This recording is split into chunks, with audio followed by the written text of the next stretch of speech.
إن الحمد لله نحمده ونستعينه ونستغفره ونعوذ بالله من شرور أنفسنا ومن سيئات أعمالنا من يهده الله فلا مضل له ومن يضلله فلا هادي له وأشهد أن لا إله إلا الله وحده لا شريك له وأشهد أن محمدا صلى الله عليه وسلم عبده ورسوله يا أيها الذين آمنوا اتقوا الله حق تقاته ولا تموتن إلا وأنتم مسلمون يا أيها الناس اتقوا ربكم الذي خلقكم من نفس واحدة وخلق منها زوجها وبث منهما رجالا كثيرا ونساء واتقوا الله الذي تساءلون به والأرحام أيها الذين آمنوا اتقوا الله وقولوا قولا سديدا يصلح لكم أعمالكم ويغفر لكم ذنوبكم ومن يطع الله ورسوله فقد فاز فوزا عظيما ألا إن أصدق الكلام كلام الله وخير الهدي هدي محمد صلى الله عليه وسلم وشر الأمور محدثاتها ضلالة وكل ضلالة في النار. أخونا الغرباء et les autres, jazakumullahu khairan pour les efforts que ceux qui m'aident dans le salon m'aident et ceux qui assistent font aussi des jeudis 14 Jumada de 1429, ce qui concorde avec le 18 juin 2008 bi'idnillahi azza wa jalla. C'est pour ça que Inch'Allah ta'ala al-Ghuraba les prochaines fois essaye de commencer par l'arabe Inch'Allah ta'ala, par l'égir, car je commence avec l'égir pour ne pas me tromper. Donc nous sommes Inch'Allah ta'ala au dernier chapitre, chapitre 10, le comportement de la musulmane vis-à-vis de sa société.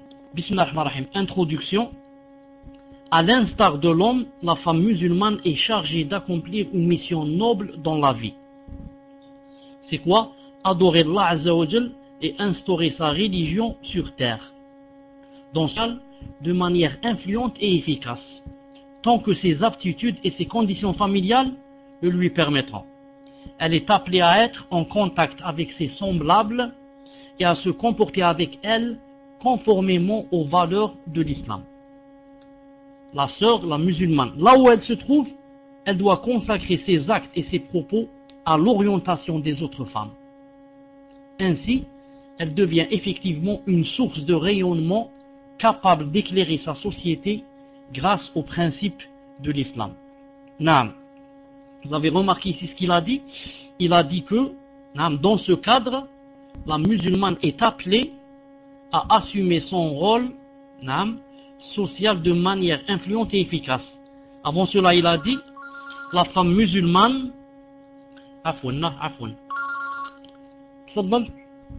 Salam alaikum wa rahmatullahi wa barakatuh. Je disais que la musulmane est chargée d'adorer Allah Azza wa Jal et instaurer sa religion sur terre. La musulmane, comme le musulman aussi. Il n'y a pas de différence pour qu'elle vive seulement pour manger, boire et dormir et s'amuser. Non, Allah Ta'ala l'a créé pour adorer Allah Ta'ala. Et dans l'adoration, ça rentre en primauté de faire la da'wah. Quand, bien sûr, elle a les moyens.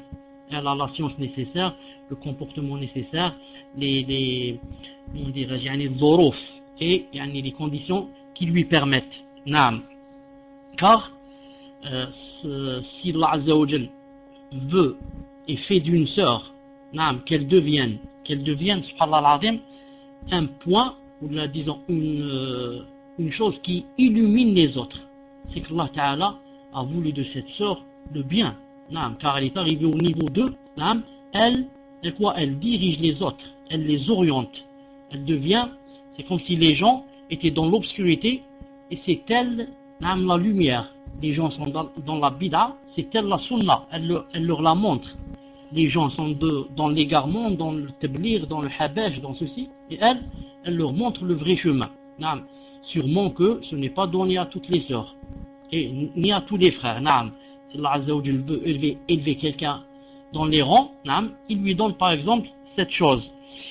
D'ailleurs, le messager d'Allah sallallahu alayhi wa sallam a dit quoi? Touba liman ja'alahu Allahu miftahan lil khayr. Hadith Hassan. Hadith bon, il a dit Touba.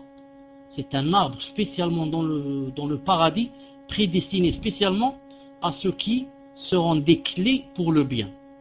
Car dans le même hadith, c'est dit qu'il y a des clés pour le bien, il y a des clés pour le mal. Le bien des autres, le bien de tes frères, le bien de tes sœurs, le bien de tes voisins, le bien de tes frères. Masha'Allah, c'est que Allah Azza wa Jal t'a voulu l'arbre qui t'attend dans le paradis. Et comme vous savez, cet arbre, il faut 500 années pour traverser son ombre, traverser en avion ou en fusée, pas en marchant. Il faut 500 années pour le traverser. Et de cet arbre, qu'est-ce qu'il donne? Il ne donne pas des fruits. Peut-être qu'il donne des fruits. Mais son but spécialement aussi, c'est de donner les vêtements des gens du paradis. Quand on est dans le paradis, on a besoin de vêtements, on veut changer les vêtements, on veut s'embellir, on veut être beau. Non.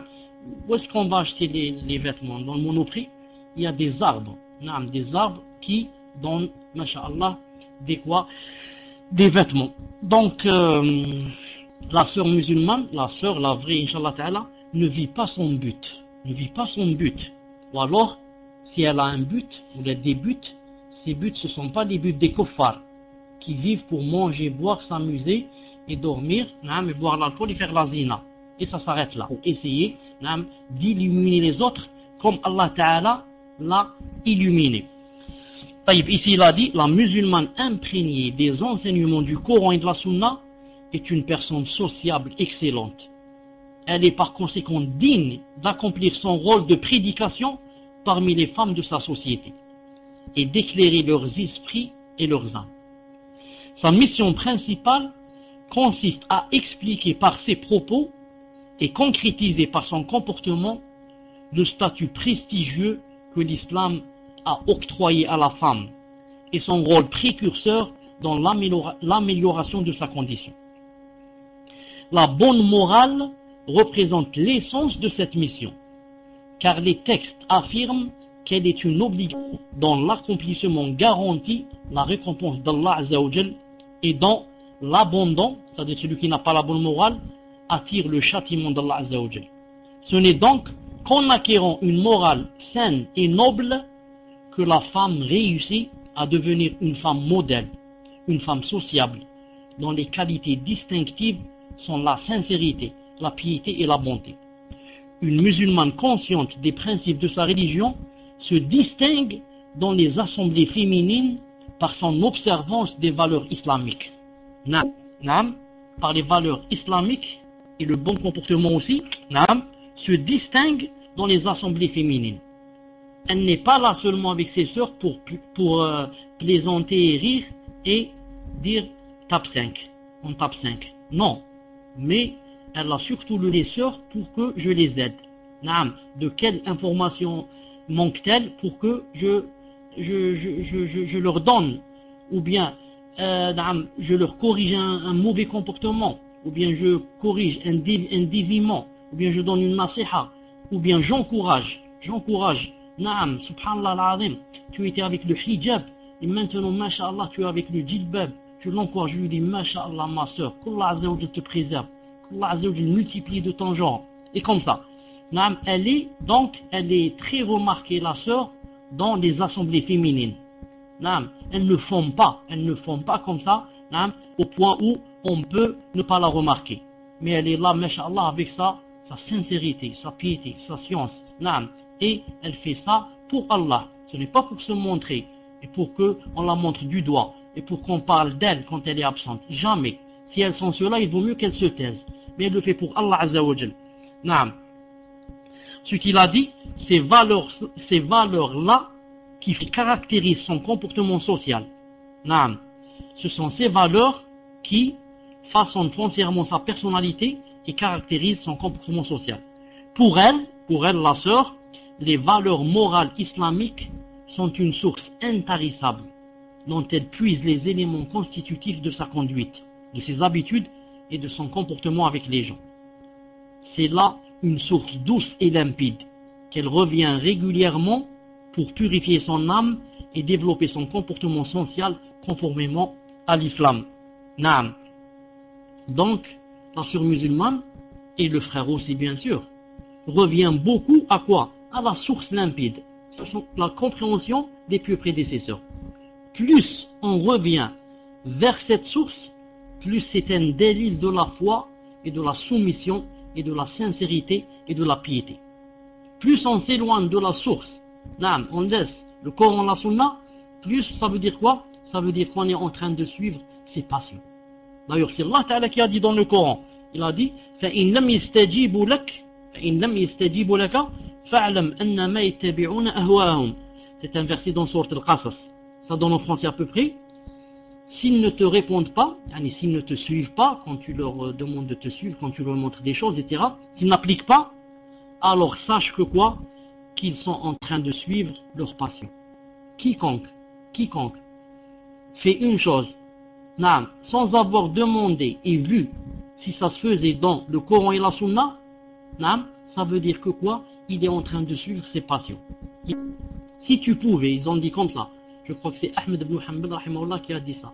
Il a dit, si tu pouvais, avant de te gratter les cheveux, voir dans le Coran et la Sunna, s'il y a un dalil, cherche-le. Si on pouvait, on faisait pas un pas, on fait pas un pas, avant de voir dans le Coran et la Sunna, si ce pas doit se faire ou ne doit pas se faire. Il a dit ici, une vraie musulmane doit se distinguer par sa bonne conduite, ses sentiments nobles, sa modestie, sa gentillesse, sa courtoisie et son amabilité. Dans son comportement, elle doit s'inspirer de celui du messager d'Allah, sallallahu alayhi wa sallam, qualifié par le Coran de très noble. Allah Ta'ala a dit, tu es certes d'un très noble caractère. Sourate 68, verset 4. D'un très noble caractère. La description du Coran est confirmée par le témoignage de son serviteur fidèle, Anas ibn Malik, qu'Allah Azza wa Jalla agrée. Quand il a dit, en parlant du messager d'Allah, il a dit, il était doué du meilleur caractère.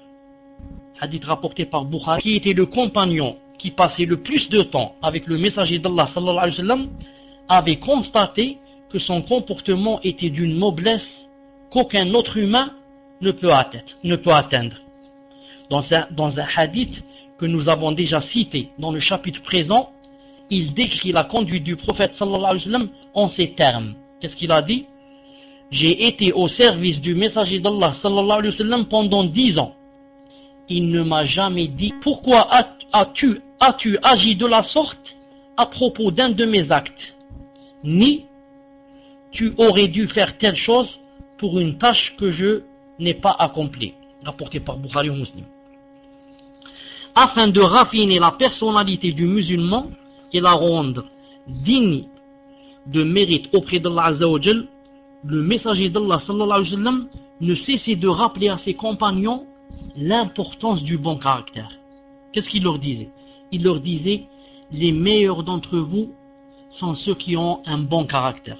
Hadith rapporté par Bukhari et Muslim. Il leur disait aussi, ceux que j'aime les plus parmi vous et qui seront les plus proches de moi au jour de la résurrection sont ceux qui ont un bon caractère. Et ceux qui me sont par contre les plus détestables et qui seront les plus éloignés sont les bavards, les hableurs et les mutafayhiqoun. Et lui dire, ô messager d'Allah, nous avons compris ce que signifie bavard et hableur. Mais qu'entends-tu, ça veut dire, que veut dire al-mutafayhiqoun? Il a dit, ce sont les orgueilleux. Hadith rapporté par Tirmidhi, et c'est un hadith qui est jugé apprécié d'après Cheikh Al-Albani rahimahullah. Naam. Donc vous remarquez d'après ce hadith, que demain, même les musulmans, devant le messager d'Allah sallallahu alayhi wa sallam, naam, ils seront pas tous dans le même rang. Naam. Il a dit, il y a les proches, les plus proches, et il y a les plus éloignés. Les plus proches seront qui? Ce ne seront pas ceux qui ont fait beaucoup de salat et ont donné beaucoup d'argent, comme aumône. Mais ce seront ceux qui avaient le bon caractère, le meilleur caractère du messager d'Allah sallallahu alayhi wa sallam. Qu'Allah Azza wa Jalla nous donne le bon caractère pour avoir cette grâce, cette immense grâce d'être proche du messager d'Allah sallallahu alayhi wa sallam. Et il a dit par contre, ceux qui sont les plus détestés par moi et les plus éloignés, ce sont qui? Les bavards. Naam. Ceux qui parlent beaucoup dans le vide. Naam. Dans rien. Naam. Comme j'ai remarqué ça, dans quoi? Dans beaucoup de salons. Salons musulmans. Naam. Salons dans la rubrique islam. Et ils ne parlent que du vide. Naam. Que des blagues. Que ceci, cela, yani des choses qui ne rapprochent en rien Allah Azza wa Jal. Il y a des salons où tu restes, une année tu n'apprends pas un hadith, un seul. Naam. Donc, ce sont des tashaddiqoun.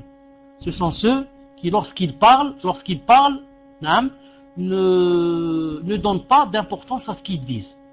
C'est pourquoi ils peuvent dire n'importe quoi. Naam. Ils ne se surveillent pas de ce qu'ils disent. C'est pour ça qu'ils peuvent dire n'importe quoi. Dans une autre version, dans une autre explication, il est dit que ce sont ceux qui, lorsqu'ils parlent, offensent les gens qui les entendent, les offensent en faisant des gestes de la bouche. En faisant des gestes de la bouche. Naam. Et troisièmement, qui sera loin de lui, sallallahu alayhi wa sallam, les orgueilleux. Donc les compagnons hommes et femmes n'entendaient pas seulement ces recommandations, mais les voyaient concrétiser le messager d'Allah sallallahu alayhi wa sallam.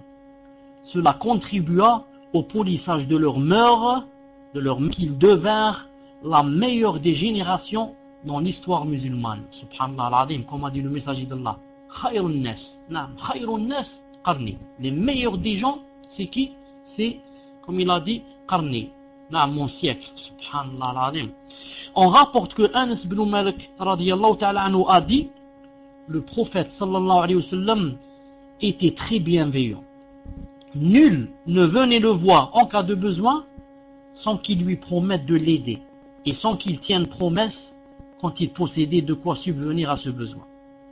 Une fois, alors qu'il s'apprêtait à accomplir la prière, un bédouin le saisit par son vêtement et lui dit « Mais je crains de l'oublier si je ne te l'adresse pas maintenant. » Alors le messager d'Allah sallallahu alayhi wa sallam, qui était sur le point d'accomplir la prière, se leva et l'accompagna, puis quand l'homme lui fit part de sa requête, il retourna accomplir sa prière. Regarde, subhanallah al-azim, il a retardé sa prière et en même temps il fait retarder les musulmans qui sont avec lui à cause de ne pas blesser. Il a fait semblant de ne pas m'entendre, ou bien il ne m'a pas calculé, ou bien ceci ou bien cela. Regardez le comportement du messager d'Allah sallallahu alayhi wa sallam. Il va chez lui, l'écoute, lui promet et revient pour faire la salat bi'idna azza wa jal. Ainsi, le comportement indélicat de ce bédouin ne gêna nullement le prophète sallallahu alayhi wa sallam. Il était pourtant sur le point d'entamer sa prière. Pour l'humanité, il fit montre de patience en ne manifestant aucun signe d'agacement vis-à-vis de l'homme.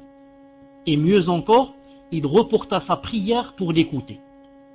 Par cette attitude, le messager d'Allah sallallahu alayhi wa sallam enseigne à tout musulman comment se comporter avec son prochain. Car c'est en observant ces règles de conduite que la société acquiert les bonnes mœurs.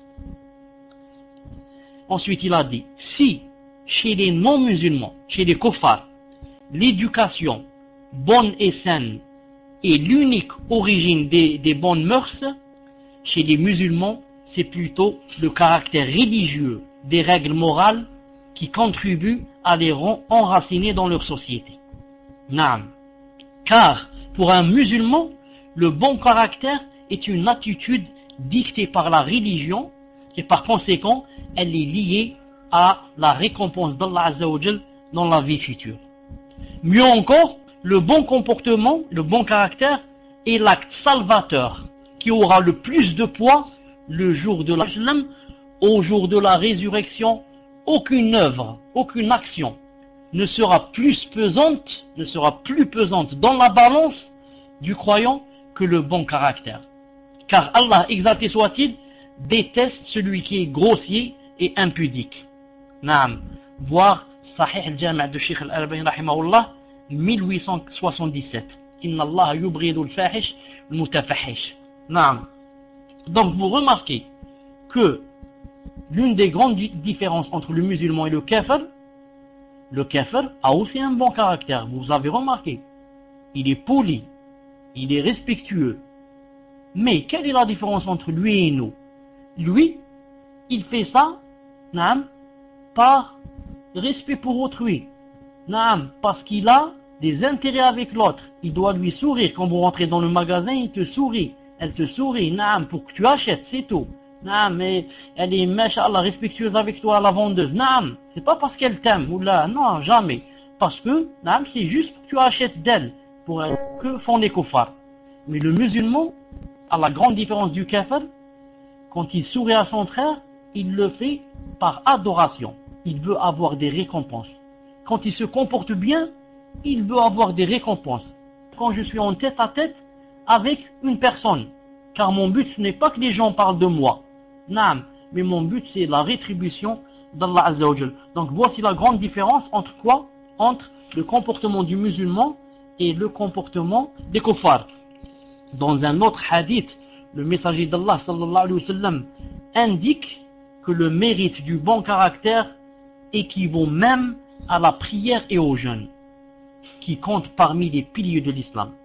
Il a dit sallallahu alayhi wa sallam dans un hadith sahih, aucune œuvre ne sera aussi pesante dans la balance, c'est-à-dire demain, que le bon caractère. Le bon caractère permet à celui qui l'observe d'atteindre le rang de celui qui jeûne, à part le ramadan, et accomplit la prière surrogatoire fréquemment. Grâce au bon caractère, le serviteur atteint le rang de celui qui observe le jeûne surrogatoire et accomplit la prière nocturne. Allahu Akbar. 798. Le caractère vertueux a une telle importance dans l'islam qu'il le considère comme l'un des signes de la parfaite foi et l'un des acquis humains dans la récompense et l'amour accordé par Allah. On rapporte à ce sujet que le messager d'Allah a dit: les croyants dont la foi est la plus parfaite sont ceux qui ont le meilleur caractère. Sahih Abi Daoud, le Cheikh Al-Albani rahimahullah, 1128. Je répète le hadith: les croyants dont la foi est la plus parfaite, si vous voulez qu'on fasse la comparaison par exemple entre moi et toi et lui, qu'est-ce qu'on va voir? On va pas voir s'il fait beaucoup plus que moi de prière ou donne beaucoup plus de moi d'aumône, mais on va voir qui de nous a le meilleur caractère. Naam, c'est celui-là qui a plus de foi que l'autre. Allahu Akbar. On rapporte aussi que Oussama ibn Shurayq a dit une fois: nous étions assis en compagnie du prophète sallallahu alayhi wa sallam et personne d'entre nous ne parla, comme si des oiseaux étaient perchés sur nos têtes. Des gens vinrent alors voir le messager d'Allah et lui dire: lequel parmi les serviteurs est le plus aimé par Allah? Écoutez cette question, écoutez la réponse. Écoutez la question. Lequel parmi les serviteurs est le plus aimé par Allah? Réponse: celui qui a le meilleur caractère et celui qui est le plus aimé par Allah. Toutefois, je l'ai dit, à condition que par une adoration, c'est-à-dire mon bon caractère, ce n'est pas par hypocrisie. J'ai des intérêts avec les gens. Je me comporte bien avec eux car j'ai des intérêts. Après, je lui demande de m'aider en ceci, en cela et de me prêter de l'argent. C'est pas ça mon but. Le bon caractère, je l'ai pris du Coran et de la Sunna. J'applique le Coran et j'imite le messager d'Allah sallallahu alayhi wa sallam. Je veux les ajr, je veux les récompenses demain quand je rencontre Allah Ta'ala. Dans ce cas, on devient le meilleur parmi les gens. D'ailleurs, lors de ces invocations, ces du'as, le prophète sallallahu alayhi wa sallam avait l'habitude de dire: oh Allah, de même que tu as embelli mon corps, embellis mon caractère. Hadith, rapporté par Ahmed ibn Hanbal, volume 1, page 403. Ces transmetteurs figurent parmi ceux admis par Bukhari et Muslim. Cheikh Al-Albani a dit Hassan ou Sahih. Que disait le messager d'Allah dans ses doigts? Ton corps embellit mon caractère. Et si vous vous rappelez, j'ai dit la fois passée que ça se disait pas devant un miroir, comme beaucoup de gens se trompent et disent cette doua dans un miroir, mais on le dit en général. Quand on fait des doigts, on dit dans le soujoud, on dit quand on fait des doigts, on n'oublie pas ce doigt. Allah Azza wa Jal, mon caractère. Car le plus important c'est quoi? C'est le caractère. Je peux être Miss Monde, Miss Monde, et rentrer éternellement en enfer. Et je peux être le plus moche, quand on me voit dans la rue, on tourne la tête. On dit celui-là, c'est un chimpanzé. Naam, le plus moche, et malgré cela, je serai parmi les messagers et les vertueux et les martyrs demain dans le paradis. Naam, il est possible. L'essentiel, c'est pas quoi? C'est pas le corps. C'est quoi? C'est le caractère. C'est le caractère. Naam.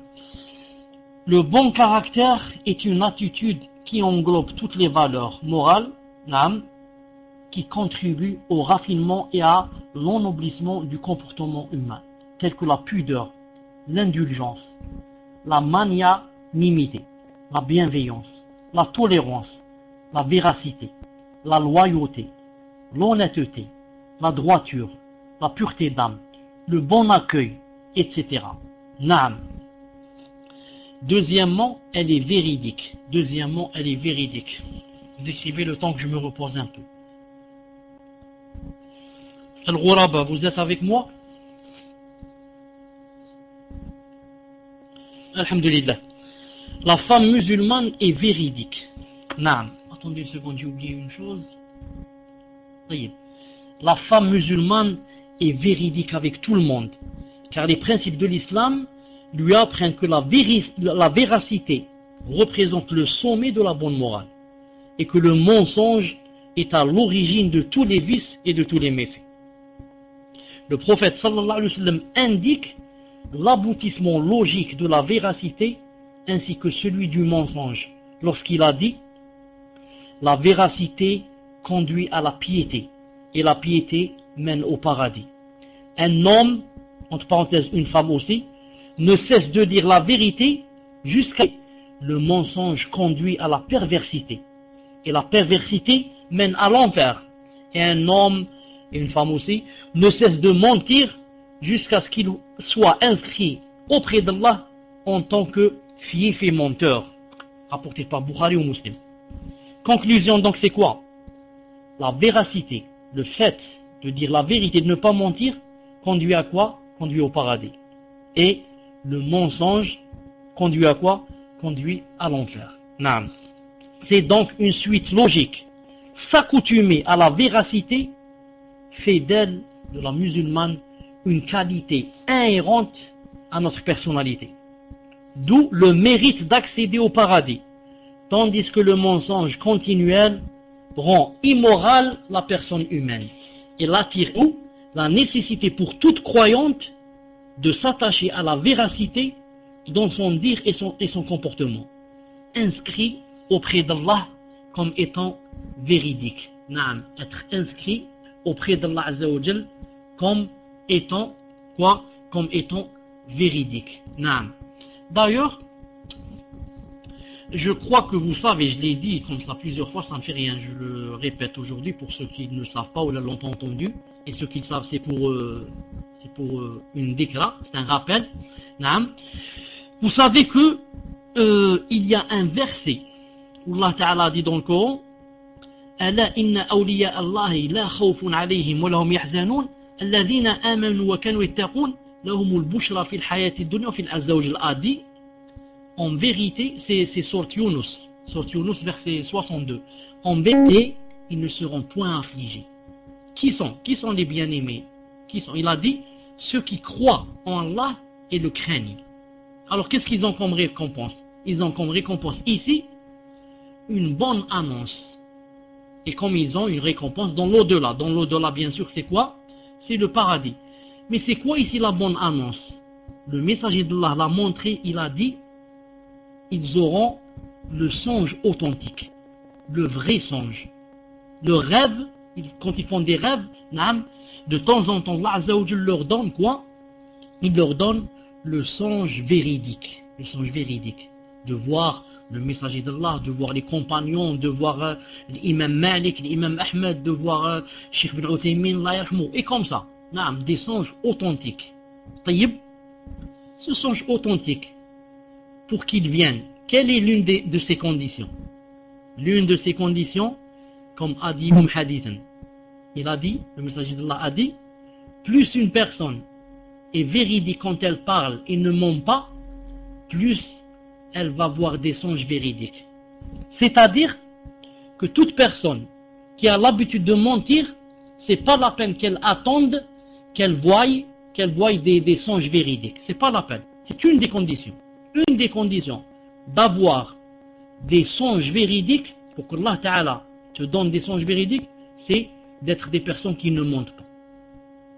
Ou alors, du moins, qui ne mentent que comme ça arrive à tout le monde, de le faire une fois ou deux fois dans sa vie ou là. Sinon, ce sont des gens qui ne sont pas connus pour être des menteurs. Ceux-là, Allah Ta'ala leur donne le songe véridique. Témoignage. Troisièmement, elle ne porte jamais de faux témoignages. Taïb, est-ce que vous m'entendez maintenant? Alhamdulillah. Une musulmane imprégnée des principes nobles de l'islam évite l'imposture. Elle ne porte jamais de faux témoignages. Écartez-vous de la parole d'imposture. 22-30. Écartez-vous de la parole d'imposture. Quand je dis 22-30, à chaque fois que le premier numéro c'est la sourate, la deuxième c'est le verset, c'est toujours comme ça. Donc, hormis le fait qu'il soit interdit par l'islam, hormis le fait que le faux témoignage est interdit par l'islam, le faux témoignage est un acte qui entache l'honneur et l'honnêteté de celui qui le commet. Non seulement il remet en cause la fiabilité de celui qui s'y adonne, mais il en fait aussi de lui une personne indigne et méprisable aux yeux des gens. C'est pour cela que le Coran exclut catégoriquement ce comportement de la liste des qualités propres aux serviteurs du tout miséricordieux. Écoutez Allah Azza wa Jalla, qu'est-ce qu'il a dit?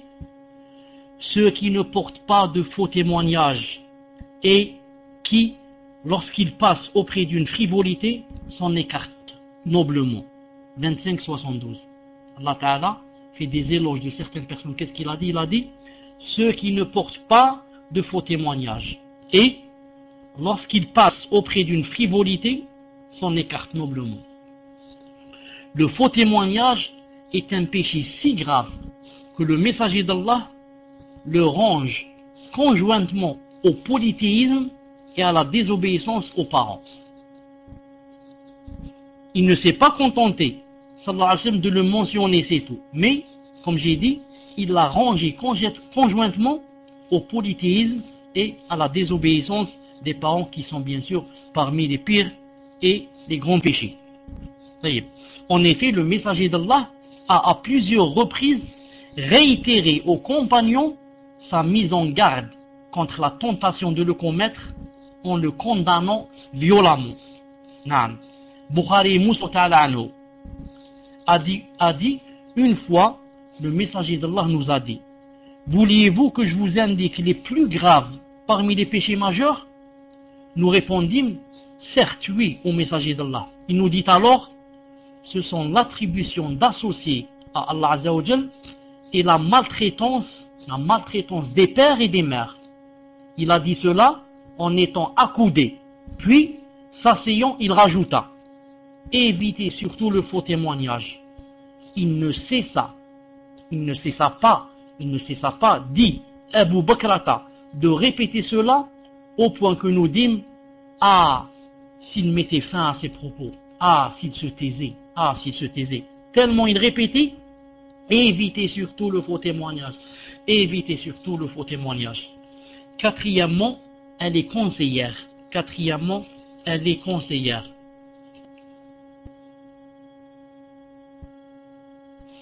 Alhamdulillah.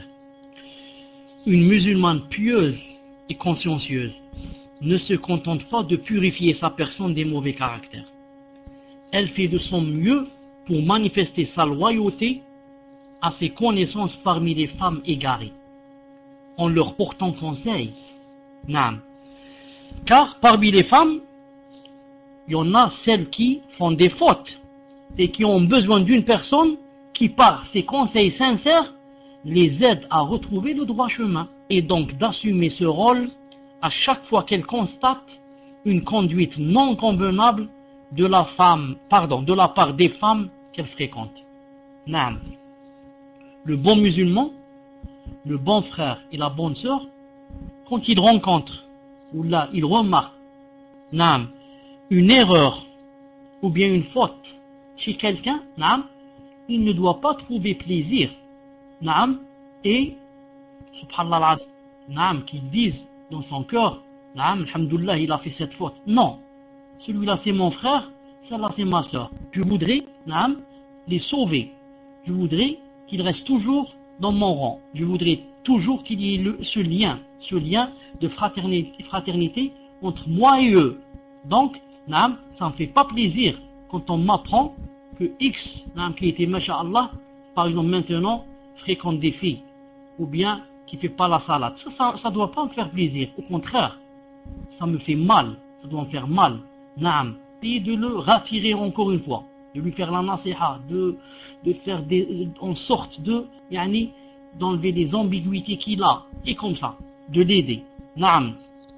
Car celui qui sent du plaisir quand on lui apprend que son frère ou bien sa sœur a dévié, celui-là vraiment, il n'aime pas pour autrui ce qu'il aime pour lui-même. Celui-là c'est un égoïste, celui-là c'est un avare. Et ce n'est pas comme ça qu'était le messager d'Allah sallallahu alayhi wa sallam. Pour une musulmane avisée, la loyauté envers les croyants et croyantes, ce n'est pas un acte facultatif ou caritatif. C'est plutôt un devoir recommandé par la religion. La loyauté envers les frères et les sœurs, ce n'est pas quelque chose que si tu veux tu le fais ou tu le fais pas. C'est quelque chose de recommandé par la religion. Mieux, il s'agit là de l'essence même de la religion. Conformément au hadith du messager d'Allah sallallahu alayhi wa sallam qui dit: la religion c'est le conseil. Envers qui a-t-on demandé? Il répondit: envers son messager, ainsi qu'envers les gouvernants des musulmans et leurs masses. Hadith rapporté par Bukhari et Muslim. Donc, la religion c'est quoi? Ce n'est pas seulement la salat et le djilbab. La religion c'est le conseil. Si tu donnes conseil aux gens, tu as la religion. Si tu es le genre qui ne conseille pas, tu n'as pas de religion. Ta religion est très faible. Naam, tu n'es pas kafir, certes, mais ta religion, ta foi est très faible. Naam. À qui on donne conseil? Envers Allah Ta'ala. Comment on donne les conseils envers Allah Ta'ala? Naam. Comment on donne les conseils envers Allah Ta'ala? Conseil à Allah, mais on donne conseil aux autres envers Allah, en les orientant par exemple à adorer Allah, en les orientant à appliquer le Coran et la Sunna d'après les plus prédécesseurs. Naam.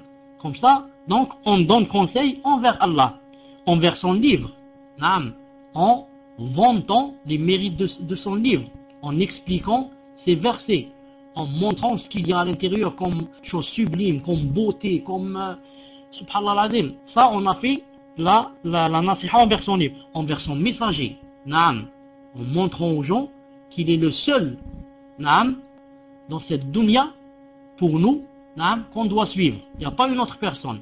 C'est le seul qu'on doit fermer les yeux et le suivre. Toutes les autres personnes, naam, on n'est pas obligé de les suivre. Naam, on leur demande seulement où est votre dalil. Naam. Sinon, il n'y a que le messager d'Allah sallallahu alayhi wa sallam, on lui obéit, naam, aveuglément. Naam. Et on doit l'aimer plus que toute personne. Ensuite, la nasiha envers les gouvernants. Naam, les gouvernants musulmans. C'est comment la nasiha envers eux? En ne pas les combattant. Naam. En les suivant lorsque ils ne nous ordonnent pas de faire des péchés. Naam. Suivre le gouvernant, obéir au gouvernant musulman est une adoration pour le salafi. C'est une adoration pour le salafi. Les autres sectes font de la rébellion au gouvernant, c'est une adoration pour eux, prétend-ils. Ils disent, quand tu as des bombes, quand tu fais des bombes, quand tu tues des gens, quand tu tues les policiers, ils disent ça, c'est une adoration, Allah Ta'ala va t'aimer. Nous, Inch'Allah Ta'ala, on fait de l'obéissance au gouverneur musulman une adoration. On espère avoir des récompenses. Le messager d'Allah a dit, tu l'écoutes et tu obéis, même s'il frappe ton dos et prends tes biens. Hadith dans Sahih Muslim. Écoutez le hadith, où est-ce qu'il se trouve? Dans Sahih Muslim. le messager d'Allah a dit, tu obéis au gouverneur musulman. Même si quoi? Même s'il frappe ton dos. Il t'emprisonne et il te fouette. Et te prend tes biens, Il te prend tes biens, ton argent, ta voiture et ta villa. Et il le donne à ses enfants à lui et à sa femme. Naam, qu'est-ce que tu dis? Tu écoutes et tu obéis. Et tu demandes à Allah Ta'ala qu'il te récompense demain quand tu vas le rencontrer. Car demain quand tu vas rencontrer, sûrement que cette chose, tu auras de grandes récompenses. Naam. Car tu as obéi au messager d'Allah. Sinon, c'est très facile de faire comme les takfiriyin. Les takfiriyin, c'est très facile d'aller acheter un revolver dans un ministère, devant un policier, et de tuer 3 ou 4 policiers. C'est très facile. Mais obéir au messager d'Allah, c'est difficile pour les takfiriyin. C'est pour ça que une personne a dit au cher frère Abdel Malik Ramadani Hafidahullah, quand il était en Angleterre, il était là-bas pour la da'wah, quelqu'un lui a dit qu'il a entendu une personne dire, moi je ne suis pas prêt de suivre un messager, un prophète qui rend mon âme, qui rend mon nafs à bas marché, qui me dit, c'est-à-dire d'obéir au gouverneur, d'obéir aux pervers, d'obéir à ceux qui boivent de l'alcool, etc. Il a dit, moi je ne suis pas prêt pour suivre un messager pareil. Allahu Akbar. Kalimatu kufr, kalimatu kufr, kalimatu kufr. Il a dit de la mécréance. Cette personne a dit de la mécréance. Si cette personne meurt comme ça, c'est très grave pour elle. C'est très grave pour elle. Naam. Quatrièmement, attendez, je vois où je suis, attendez, c'était à une importance religieuse, comme cela que les compagnons, radiyallahu ta'ala anhum, prêtaient au messager d'Allah, sallallahu alayhi wa sallam, et qu'ils s'engageaient à observer au même titre que la prière, la loyauté, ça a été cité conjointement avec les piliers, c'est-à-dire que quand les compagnons allaient faire l'allégeance, l'allégeance au messager d'Allah, ils leur demandaient quoi? Entre autres, d'être loyaux. Vous allez entendre ça, Inch'Allah Ta'ala. On rapporte à ce sujet que Jarir ibn Abdullah, qu'Allah Ta'ala l'agrée, a dit, j'ai prêté serment d'allégeance au messager d'Allah sallallahu alayhi wa sallam. En faisant quoi? En m'engageant à quoi? En m'engageant à accomplir la prière, premièrement, m'acquitter de l'aumône légale, deuxièmement, et prodiguer conseil à tout musulman, rapporté par Bukhari ou Muslim. Donc vous avez entendu, prodiguer conseil aux musulmans, c'est rentrer dans quoi? Dans les serments d'allégeance. Allahu Akbar. Le messager d'Allah, quand il te fait le serment d'allégeance, c'est quelque chose de vraiment, c'est pas quelque chose de simple. Donc il ne va pas te demander de faire un serment pour des futilités. Fais un serment que tu ne vas pas manger beaucoup. Fais un serment que tu ne dors pas beaucoup. Non, des choses vraiment importantes. La prière, l'aumône, entre autres quoi? Entre autres, de donner conseil à tout musulman. Subhanallah, ça rentre dans les choses vraiment importantes. Dans le hadith précédent, le messager d'Allah sallallahu alayhi wa sallam a résumé l'islam en un seul mot, la loyauté, confirmant ainsi l'importance de cette qualité. Le messager d'Allah sallallahu alayhi wa sallam a dit, chacun d'entre vous est dépositaire, chacun d'entre vous est donc responsable de ce qui lui a été confié. L'imam, c'est-à-dire le gouverneur, est dépositaire et il est responsable des sujets confiés à sa gouvernance. L'homme est dépositaire de sa famille et il en est responsable. La femme est dépositaire du foyer de son époux, elle en est responsable. Le serviteur est dépositaire des biens de son maître et il en est responsable. Ainsi, chacun d'entre vous est dépositaire et chacun d'entre vous est donc responsable de ce qui lui a été confié. Hadith rapporté par Bukhari et Muslim. Naam. Cinquièmement, et j'arrête ici, Inch'Allah Ta'ala, elle indique le bien aux autres. Vous écrivez cinquièmement, elle indique le bien aux autres. Pieuse dont l'âme a été purifiée et l'égoïsme une musulmane pieuse dont l'âme a été purifiée de l'égoïsme et du penchant pour l'ostentation, l'ostentation, indique le bien aux autres pour qu'ils en bénéficient. Naam. La vraie musulmane, la pieuse, dès qu'elle prend connaissance d'une opportunité pour faire le bien, elle l'annonce aux autres croyantes sans se soucier de savoir si c'est elle qui va l'accomplir ou les autres. Subhanallah al-Azim. La vraie musulmane, naam, elle veut le bien aux autres. Naam. Car comme elle veut le bien pour elle-même, elle le veut aux autres. D'ailleurs, le hadith est très clair, que personne n'aura la foi jusqu'à ce qu'il aime pour les autres ce qu'il aime pour lui-même. Naam. La femme musulmane se garde de la mauvaise habitude qui consiste à monopoliser toute initiative bienfaisante pour s'en vanter devant les gens, comme le font certaines égoïstes prisonnières de leur attitude ostentatoire. Vous avez entendu, j'ai dit, la femme musulmane se garde aussi de la mauvaise habitude qui consiste à monopoliser toute initiative bienfaisante pour s'en vanter devant les gens, comme le font certaines égoïstes prisonnières de leur attitude ostensible. Naam. Elle indique le bien aux autres et ne l'indique que pour Allah. Naam. La sœur, la sincère, imprégnée des valeurs d'islam, indique le bien aux autres. Elle n'est pas égoïste. Et elle l'indique pour Allah. Naam. Elle l'indique pour Allah. Pour elle, la célébrité et la reconnaissance des autres ne représentent rien devant la récompense qu'Allah Ta'ala a réservée à celui qui met autrui sur la voie de la bienfaisance. J'ai dit que quand on fait la nasiha pour Allah Ta'ala et qu'on montre le bien aux autres pour Allah Ta'ala, on sent une rahma qui descend dans le cœur. Une rahma, une sérénité, et des fois on sent des yeux qui larmoient. Pourquoi? Parce que Allah Ta'ala te récompense des fois à la minute même. Tu viens de faire quelque chose pour Allah Azza wa Jal.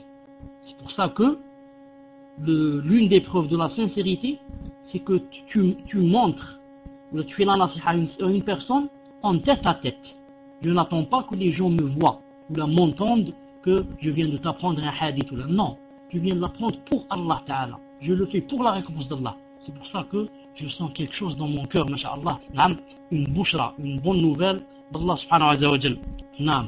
La musulmane, la vraie, la sincère, c'est qu'en offrant, lorsqu'elle offre aux autres l'occasion d'accomplir les bonnes œuvres, elle contribue à diffuser le bien dans sa société.